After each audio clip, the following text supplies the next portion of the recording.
생생하게 상생하며 YTN 라디오 생생경제. 안녕하세요. YTN 라디오 생생경제 김혜민입니다. 경기개성공단 사업협동조합이 설을 맞아 어려운 이웃을 위해 나섰습니다. 의류, 신발, 식품, 생활용품 등 개성공단 기업 12개사가 제작한 제품들로 총 4천여만 원 상당의 물품을 기부한 건데요. 개성공단 입주 기업들은 개성공단 폐쇄 이후 사실 굉장히 어려운 시간들을 보내고 있기에 이 나눔이 더 크고 의미 있게 느껴집니다. 북한 개별 관광도 이야기가 나오고 있는데 올해는 정말 개성공단 기업들의 어려움이 해결됐으면 좋겠습니다. 너도 나도 어렵다는 요즘 설이 반갑기보다는 귀찮고 번잡스럽게 느껴질 수도 있지만요.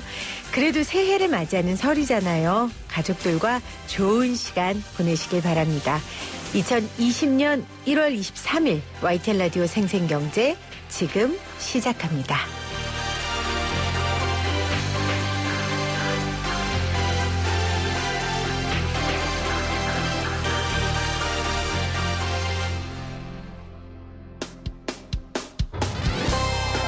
쉬운 경제, 살아있는 경제, 우리 집 경제 이야기, YTN 라디오 생생경제.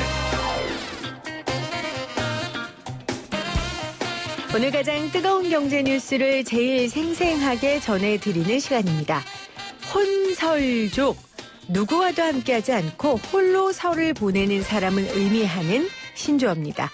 혼설족이 얼마나 늘었으며 이런 신조어까지 생겼겠어요. 이유가 다 가족끼리 모이면 서로 듣기 싫은 말들을 하기 때문이 아니겠습니까? 이번 설에는 이 듣기 싫은 말 중에 너 집 언제 살래? 너 집값 얼마나 올랐니? 뭐 이런 말도 들어가지 않을까 싶어요. 김인만 부동산 연구소 김인만 소장 나오셨어요. 안녕하세요. 안녕하세요. 네, 반갑습니다. 네. 소장님은 안 가세요? 저는 방송 끝나고 오늘 밤에 내려가려고요. 어디예요? 저희 고향은 경상도라서 좀 멀리 가야 됩니다. 와, 얼마나 걸릴까요? 한 4시간, 5시간 정도 예상하고 있습니다. 저는 거기 한 2배 더블 예상합니다. 그래요? 왜냐면 벌써부터 가슴이 답답합니다. 왜냐면 아까 캐스터님 말씀하시는 거 들으니까 부산까지 5시간, 6시간이라고 했던 것 같거든요. 지금? 내려가지 말까요? 그거는 제가 또 김희만 소장님 어머님이 아니기 때문에 제가 함부로 얘기는 할 수는 없지만 네네. 일단 방송은 하러 오셨으니까 방송을 하고 결정을 하시기를 바랍니다. 네. 자, 오늘 소장님 왜 모셨냐면 제가 앞에 얘기한 것처럼 만나서 이 집값 때문에 스트레스 받는 분들 너무 많으실 것 같아서. 맞습니다. 특히 이번 설, 그렇죠? 네. 그래서 모셨고요. 소장님은 가족들 만나면 다 상담하지 않아요? 집 사야 되니 팔아야 되니 뭐 이런 얘기? 저희 고향 가면 그렇지는 않습니다. 지방 분위기가 그렇지는 않고요. 제가 또 의도적으로 안 하는 게 얘기하면 자꾸 뭐 알아봐 달라 뭐 하기 때문에 좀 힘들어서라도 맞아요. 네, 집값 많이 올랐다 정도로 그냥 이야기하고 있습니다. 가까운 사람들한테는 또 네, 굉장히 조심스럽습니다. 맞아요. 네. 잘하면 본전. 자기가 잘한 거고 잘못되면 또 다 제 탓이기 때문에. 그래요. 오늘 신문 기사에도 제가 봤는데 아예 기사 제목이 설에 집에 내려오시면 부동산 좀 보고 가세요 이거예요. 근데 저는 이 기사를 보고서는 네. 요즘 이제 서울 집값이 너무 비싸니까 투자자들이 지방으로 눈을 돌렸나? 뭐 요런 내용인가? 이런 생각을 했거든요.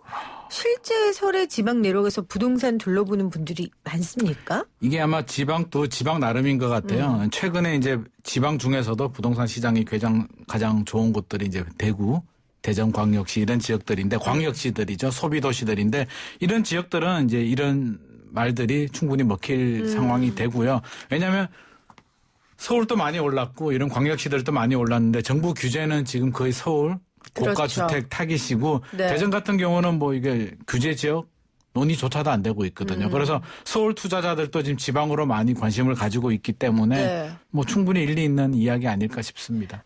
그리고 또 이런 얘기가 아닐까 하는 추측을 저는 해본 게 이제 집값 가지고 너무 이렇게 정부에서 나서니까 땅을 살려고 하는 분들이 좀 있지 않을까. 네. 이제 아파트로 투기하지 않고 그럼 이제 지방에 좀 싼 땅들을 사려고 하나? 이런 생각했는데 이것도 가능성 있습니까?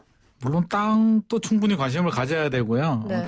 땅 관심 가지는 분들이 많은데 해보면 굉장히 어렵습니다. 이게 아파트처럼 눈에 딱 보이는 규격화된 게 아니기 때문에 가보면 무슨 땅이 좋은지도 찾기도 어렵고요. 또 소액으로 하기도 굉장히 힘들거든요. 그렇다고 뭐 규제도 굉장히 많기 때문에 의욕은 앞서는데 막상 해보면 결코 쉽지 않은 것이 땅입니다. 부동산 하시는 분들 중에도 땅 하시는 분들이 그렇게 많지는 않거든요. 그래서 이제 충분한 뭐 일리도 있고 관심도 가지지만 막상 해보면 쉽지 않다. 그래서 구경 정도는 할 수 있겠죠. 지방의 땅값이 얼마 정도냐 시장 조사할 수 있어도 그렇게 결정을 쉽게 하기는 쉽지 않을 것 같습니다. 정말 안타까운 얘기인데 지금까지는 일단 아파트 투기 말고는 간단하고 확실한 게 없군요.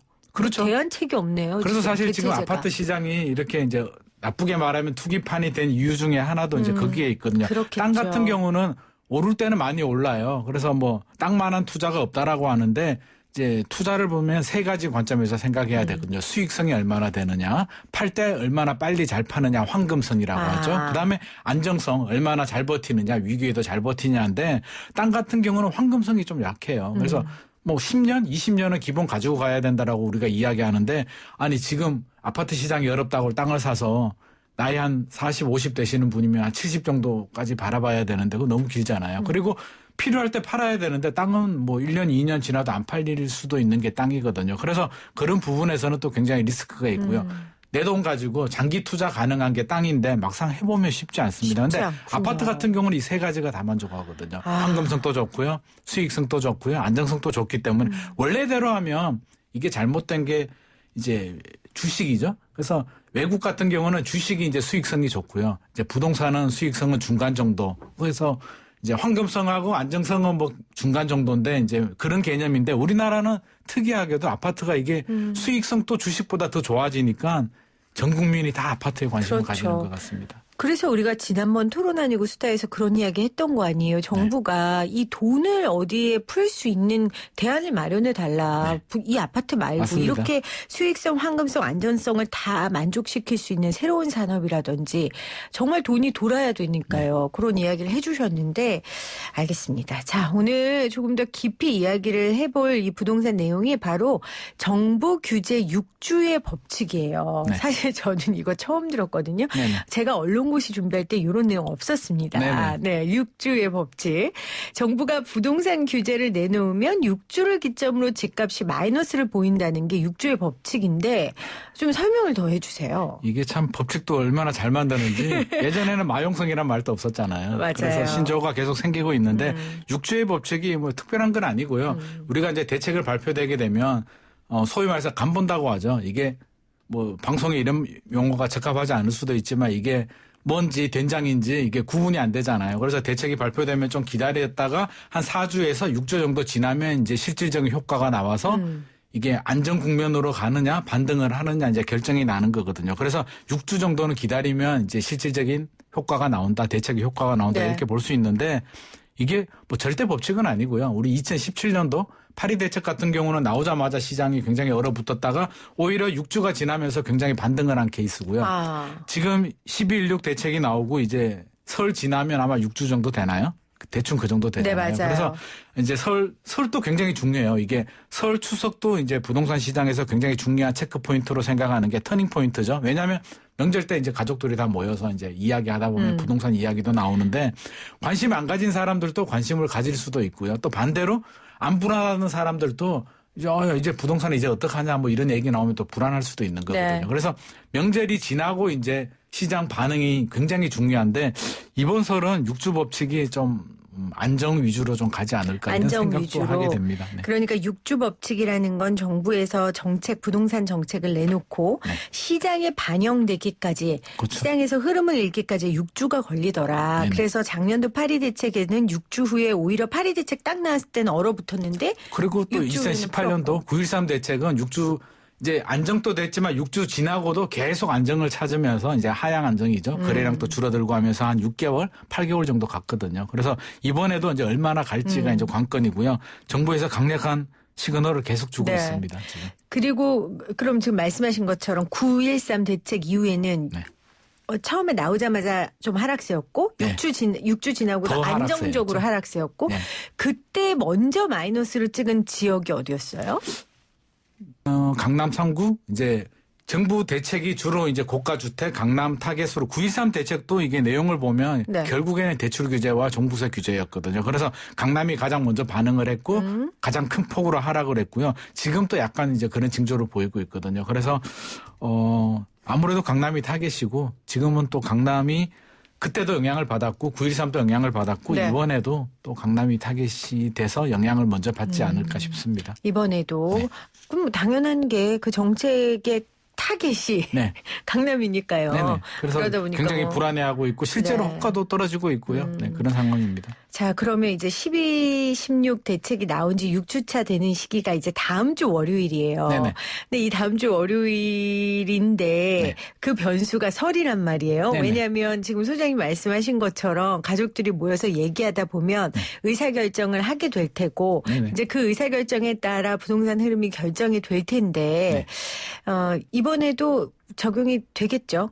될 것 같습니다. 분명히 뭐 반응이 아무래도 나타나겠죠. 가면 이제 부모님들도 야, 너 집 팔아야 되는 거 아니냐. 정부가 저렇게 나오는데 너 어떡할래부터 해서 이제 여러 가지 그쵸. 이야기가 나오고 이게 시장 분위기가 이런 상황이 아니면 오히려 반대가 나타나죠. 야, 내가 얼마 벌었는데 너는 뭐 하냐. 뭐 이런 얘기하면 또 굉장히 약도 오르고 막 이제 나도 빨리 가서 집 사야겠다는 생각이 드는데 이번에는 좀 반대가 아닐까. 네.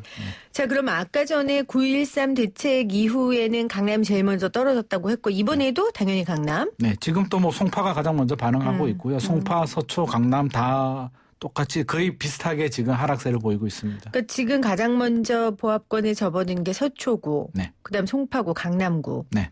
그럼 이 중에서 마이너스에 먼저 들 지역은 이거 굉장히 조심스러운데요. 그렇죠. 제가 볼 때는 진선미보다 더 어려운데 이거 서초구, 근데 송파구, 이게 강남구. 사실은 이게 우위를 가리기 힘든 게 제가 볼 때는 이 세 개가 다가 그냥 가지 다 않을까 함께. 싶습니다. 그러니까 지금 다 범강남이니까 그렇죠. 우리가 그리고 이제 타겟하는. 시그널 자체가 네. 정부에서 그냥 대책만 낸 게 아니고요. 12.16 대책만 나왔으면 시장에서도 또 이게 생각을 하잖아요. 다음에는 어떻게 될까?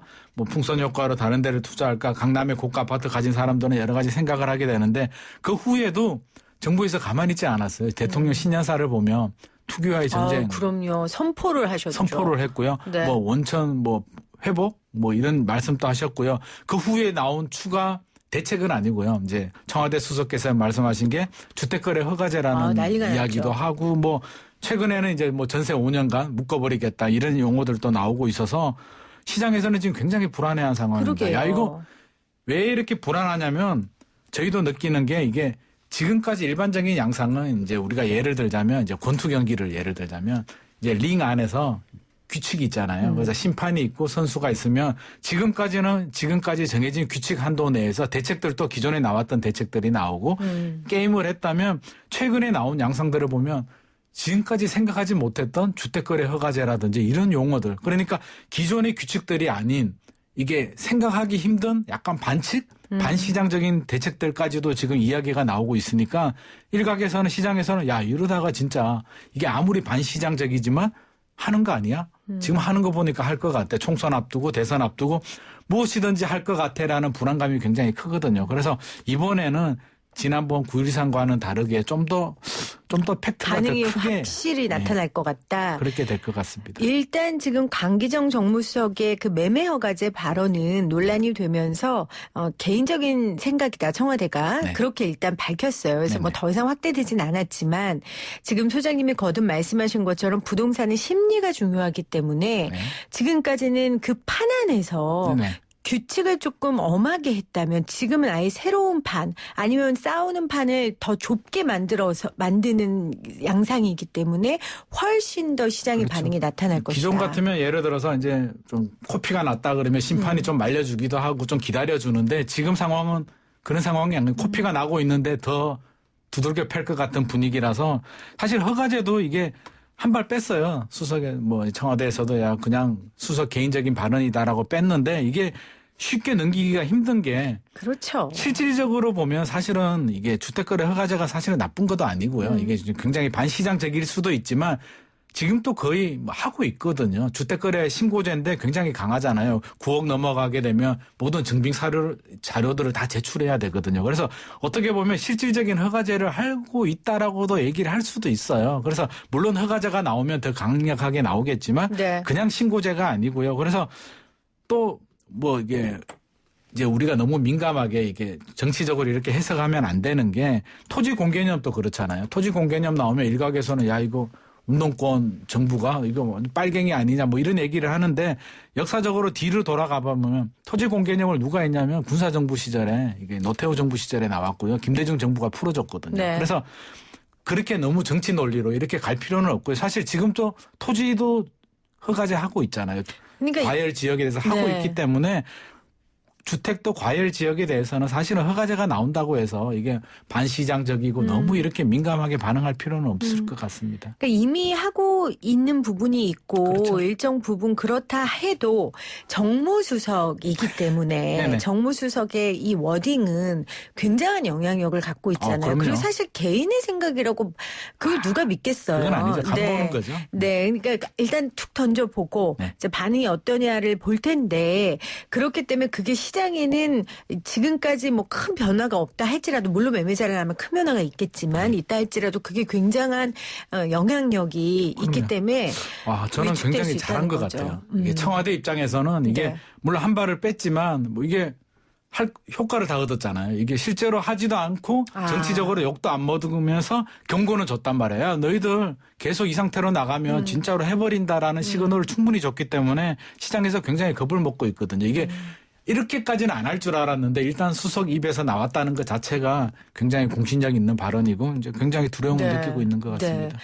자, 그러면 6주의 법칙이 적용돼서 지금 하락세로 가는 건 뭐 당연한 일일 것 같아요. 네네. 그러면 만약에 이 서울 지역의 집값이 마이너스로 돌아서면 이때가 저가 매수다라고 생각을 해서 구매 심리가 바로 나타날 수도 있지 않을까 그런 생각이 들거든요. 조금은 나타날 거예요. 이게 사실 이제 6주 법칙도 이제 길게 보면 이제 부동산에서는 이제 계단 상승도 이게 직선으로 상승하지 않고요. 네. 하락도 직선으로 하락하지 않거든요. 우리가 계단식으로 오르고 계단식으로 내린다라고 하는데 좀 이게 지켜보는 기간이 있고 오를 때는 또 확 오르고 네. 그러다가 좀 쉬고 이런 기간이 있거든요. 내릴 때도 마찬가지고요. 그래서 아마도 마이너스로 가면 또 대기 수요자들이 있잖아요. 그래서 일정 부분은 또 매수에 뛰어들면서 또 조금 소폭 반등을 할 거예요. 그러다가 이게 계속 반등이 되면 이제 완전한 반등이 되는데 이게 소폭 반등이 하다가 정부에서 또 규제가 나온다든지 아니면 매수층이 약해서 꺾여버리면 오히려 반등 후 약간 안정을 찾다가 또 하락이 되게 되면 그런 과정이 한 두세 번 겹치게 되면 그렇겠죠. 본격적인 하락으로 들어갈 수도 있거든요. 그래서 좀 지켜봐야 되는데 일시적인 반등은 있을 수 있지만 지금 여러 가지 상황 우리가 한 7년 정도 상승했단 말이에요. 그래서 굉장히 많이 오른 건 분명한 사실이고요. 규제도 2년 반, 이제 3년 정도 돼가고 있는데 노무현 정부 5년 동안 나온 규제보다 더 강력한 규제들이 3년 동안 다 나왔단 말이에요. 그래서 사실은 이거 우습게 볼 규제는 절대 아니고요. 우리가 정부 규제를 맞서지 말라고 하잖아요. 이게 칼 들고 칼춤 추고 있는데 우리가 목을 내밀고 있으면 안 되잖아요. 처음에 대책도 3년이라고 하거든요. 3년 지나면 이제 본격적인 효과가 나오는데 이제 어느 축 3년이 돼가고 있잖아요. 1년 정도는 뭐 정책 효과도 그렇고 이렇게 뭐 반등 효과도 충분히 나오는데 이제 한 3년 차 접어들고 있다 그러면 저는 좀 관심 있게 좀 리스크 관리도 하면서 이게 좀 이거 보통 아니네 이런 생각 정도는 좀 해야 될 것 같습니다. 그렇죠. 네.